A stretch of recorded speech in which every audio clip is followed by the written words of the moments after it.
Here we got a 52 Chevy Surfer wagon. It's got like wood, but, well, it's wood look. It's paint, but damn, it looks like wood for real.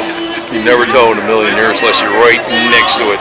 Even when you're right next to it, it looks exactly like wood. It's got the knot in there and everything. But up there in the surfboards, those are real surfboards that are wood. It's a 52.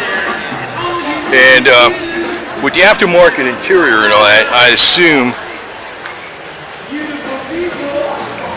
yeah. Well, he's got a wheel in there that's like aftermarket, but with that little baby moon in the wheel, which looks with the 3 spokes, looks like period correct. Definitely an aftermarket drivetrain. Probably, you know, a 4-speed automatic, but it's got your 5-spoke wheels.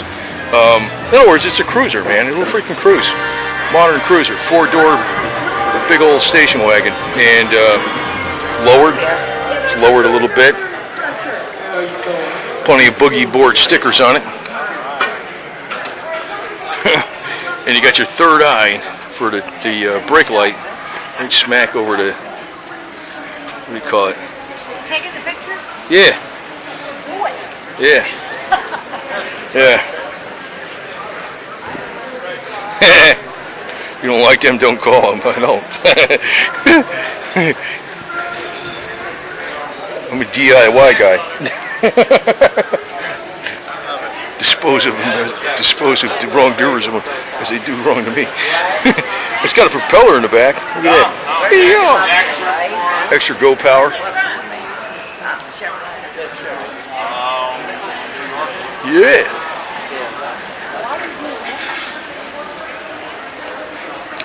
Could you imagine this thing? Probably, you know, when you're looking at, you know, the interior's been changed out like this, and it's probably got an aftermarket drivetrain in it. This thing probably, and it's sitting lower, so it's got a whole other suspension on there with disc brakes. It probably had a lot of issues with, you know, rust, I'd assume. Not that you can tell at it now, but, you know, the way to save it is put the body on something else, right? Right? In other words, usually what rusts out is the very bottom, you know? So if you got a frame and that's a problem and whatever other issues with it, that, you know, the floor, the frame, the trunk, and all this other garbage, if you got a whole other body, you can, you know, a whole other car you can use as a donor. That's the way to go. Then you got a modern drivetrain. So that's what that theory is with this one, I'm assuming.